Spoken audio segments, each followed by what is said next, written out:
दिल्ली में घने कोहरे के कारण आईजीआई एयरपोर्ट पर उड़ानें प्रभावित हुई हैं। 7 फ्लाइट्स को डायवर्ट करना पड़ा है। यात्रियों की परेशानी इससे बढ़ गई है। दिल्ली में आईएमडी ने जारी किया कोहरे और शीतलहर को लेकर ऑरेंज अलर्ट। विजिबिलिटी बेहद कम।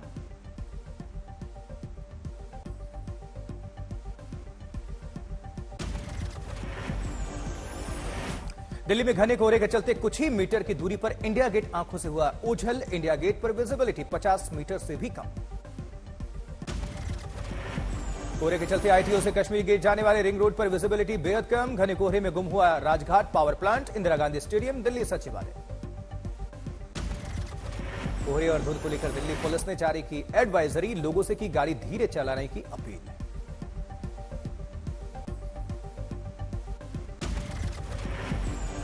लखनऊ में गिरते तापमान के साथ कोहरे में हुआ इजाफा। 0 विजिबिलिटी के कारण लोग परेशान हैं।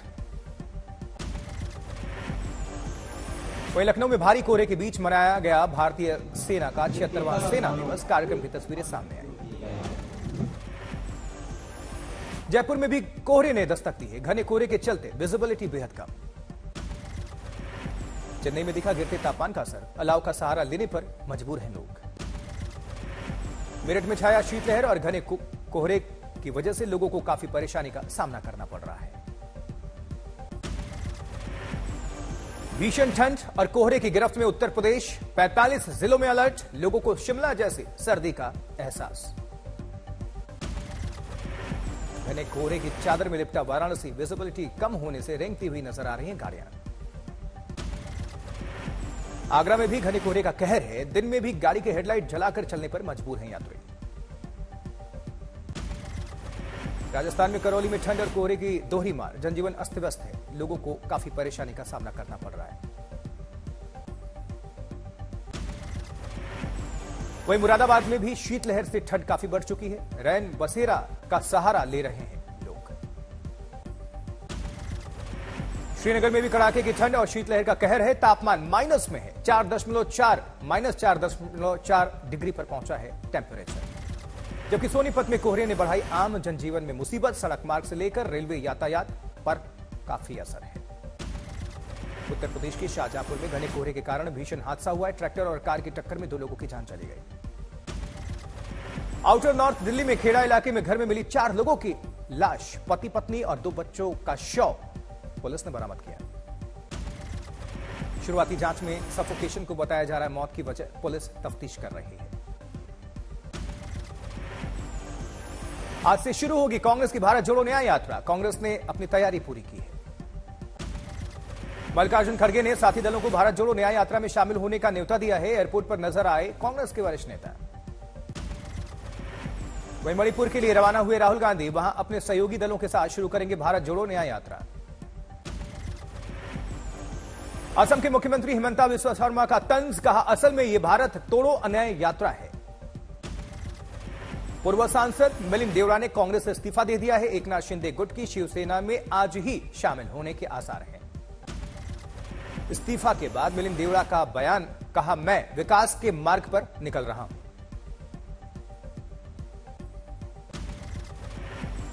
मिलिंद देवड़ा के कांग्रेस से इस्तीफे पर बोले अधीर रंजन चौधरी। कहा मिलिंद को पर्याप्त अवसर दिया गया। महाराष्ट्र में कांग्रेस फल फूल रही है। इससे कोई नुकसान नहीं होगा। मिलिंद देवड़ा के इस्तीफे पर बोले महाराष्ट्र कांग्रेस के प्रदेश अध्यक्ष नाना पटोले। कहा यात्रा से ध्यान भटकाने के लिए ईडी, सीबीआई, आईटी जैसी केंद्रीय एजेंसियां हमारे कुछ साथियों को अपने साथ ले जा रही हैं। इंडिया गठबंधन की मीटिंग में कई नेताओं के शामिल नहीं होने पर नीतीश कुमार ने नाराजगी जाहिर की। कहा मीटिंग में बड़े नेताओं का शामिल नहीं होना ठीक नहीं। विपक्ष गठबंधन की बैठक को लेकर बीजेपी अध्यक्ष जेपी नड्डा ने तंज किया। कहा यह तो वर्चुअल अलायंस है। वर्चुअल मीटिंग ही करेगा। इससे ज्यादा ये लोग क्या कर सकते हैं। देश भर में आज से स्वच्छता अभियान की शुरुआत। सभी केंद्रीय मंत्री और मुख्यमंत्री 22 जनवरी तक करेंगे साफ सफाई। कैचीधाम में उत्तराखंड के मुख्यमंत्री पुष्कर सिंह धामी ने सांस्कृतिक उत्सव का शुभारंभ किया। स्वच्छता कार्यक्रम में शामिल हुए सीएम। केंद्रीय मंत्री धर्मेंद्र प्रधान राम मंदिर प्राण प्रतिष्ठा कार्यक्रम से पहले स्वच्छता अभियान में शामिल हुए। हिंगोला मंदिर में साफ सफाई करते नजर आए।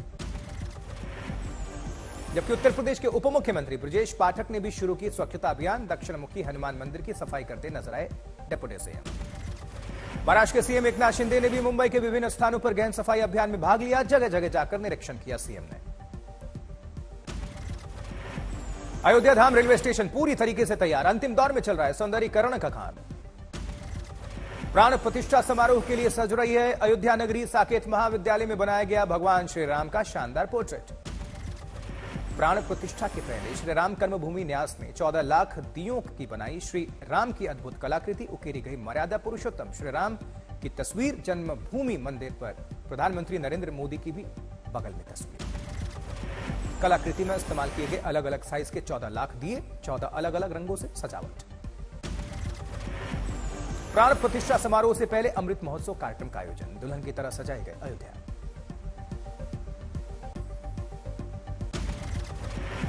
राम मंदिर की प्राण प्रतिष्ठा से पहले प्रधानमंत्री नरेंद्र मोदी ने ट्वीट किया, भजन लिखा है, यहां महान कवि अरुणाचल कवि रायर के राम नाटकम के एक गीत की अद्भुत प्रस्तुति है।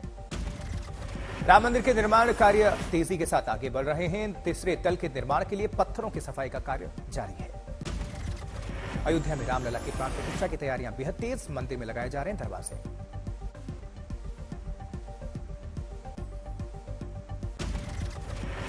वहीं सूरत के वीर नर्मद दक्षिण गुजरात विश्वविद्यालय में रामोत्सव का आयोजन हुआ है। बड़ी संख्या में छात्रों ने बनाई राम मंदिर की कलाकृतियां। आंध्र प्रदेश के अनंतपुरम में देखी अनोखी राम भक्ति। बुनकर ने अयोध्या राम मंदिर के लिए तैयार किया साड़ी। आज तक की खबर का असर कैलाश विजयवर्गीय करवाएंगे। भोपाल के दिव्यांग कार सेवक को रामलला के दर्शन, ट्वीट करके जानकारी दी। उधर रामायण सीरियल में राम की भूमिका निभाने वाले अरुण गोविल को 22 जनवरी के कार्यक्रम के लिए आमंत्रित किया गया है। उदयपुर से दंडवत प्रणाम करते हुए अयोध्या निकले हैं 3 दोस्त। करीब 5 महीने बाद करेंगे रामलला के दर्शन। बेंगलुरु में रंगोली कलाकार ने श्री राम मंदिर प्राण प्रतिष्ठा समारोह से पहले भगवान राम की रंगोली तैयार की है। जबकि रामलला की प्राण प्रतिष्ठा और अभिषेक के लिए देवभूमि उत्तराखंड की 28 पवित्र नदियों का जल रामपुर से होकर रवाना हुआ। बंगाल के पुरुलिया में साधुओं की पिटाई पर गरमाई सियासत। भारतीय जनता पार्टी बोली, टीएमसी के गुंडों ने पीटा। पुलिस का बयान, छेड़खानी की गलतफहमी में घटना। 12 आरोपी गिरफ्तार किए गए। पश्चिम बंगाल में साधुओं पर हुए हमले को केंद्रीय मंत्री स्मृति ईरानी ने सनातन पर हमले से जोड़ा। इंडिया अलायंस पर साधा निशाना। बीजेपी ने ममता सरकार को घेरा, कहा बंगाल में हिंदू होना अपराध है। अमित मालवीय ने कहा ममता राज में आतंकवादियों का सरकारी संरक्षण और साधुओं को पिटाई।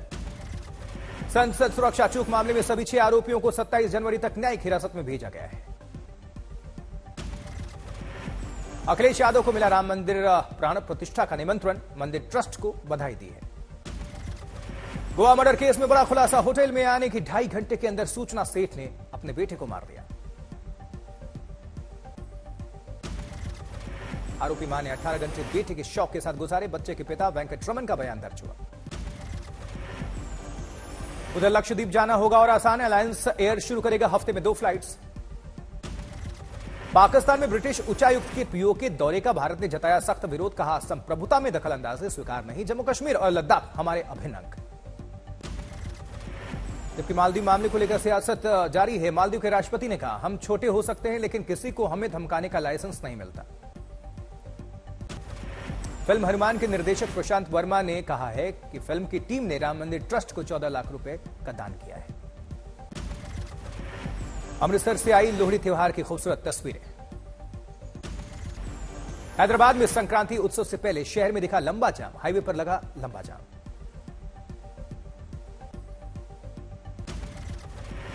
जम्मू कश्मीर में पाकिस्तान प्रायोजित आतंकवाद के सर्वनाश के लिए ऑपरेशन सर्वशक्ति लॉन्च करेगी भारतीय सेना। राजौरी और पुंछ इलाके पर खास फोकस। गृह मंत्री ने दिए दिशा निर्देश। 14 से 15 जनवरी को 2 दिवसीय दौरे पर ईरान जाएंगे एस जयशंकर। होगी द्विपक्षीय वार्ता।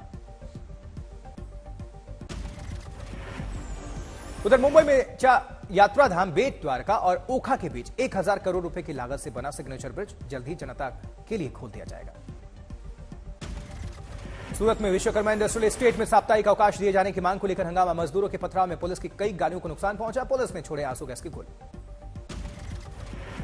जबकि गुरुग्राम में मेदांता अस्पताल के डॉक्टर्स की टीम ने एआई का इस्तेमाल करके एक व्यक्ति को कार्डियक अरेस्ट से बचाया है। 62 साल के पुरुष के हार्ट से हटाई गई blood clot. India today group ने कामयाबी की एक और मिसाल कायम की है। इंडिया टुडे ग्रुप को वित्तीय रिपोर्टिंग 2022-23 में शानदार उपलब्धि के लिए मिला ICAI पुरस्कार। छत्तीसगढ़ के रायपुर में अवार्ड समारोह का आयोजन हुआ। 500 करोड़ और उससे अधिक की श्रेणी में सर्वश्रेष्ठ वित्तीय रिपोर्टिंग के लिए इंडिया टुडे ग्रुप ने रजत पुरस्कार हासिल किया। रायपुर में टीवी टुडे नेटवर्क के सीएफओ यतेंद्र त्यागी को छत्तीसगढ़ के मुख्यमंत्री विष्णुदेव साय ने दिया पुरस्कार। पहली बार किसी मीडिया संस्थान को इस कैटेगरी में यह अवार्ड मिला है।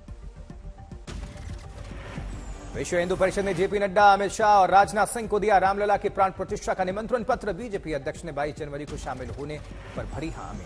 यूपी के सीएम योगी आदित्यनाथ जाएंगे अयोध्या, स्वच्छता कार्यक्रम में लेंगे हिस्सा। जबकि संगरूर में प्राइवेट गन हाउस से चुरा लिए गए 16 हथियार, चोरों की करतूत सीसीटीवी में कैद। वलसाड में एक पैकेजिंग कंपनी में भीषण आग लग गई, आसमान में छाया काला धुआं।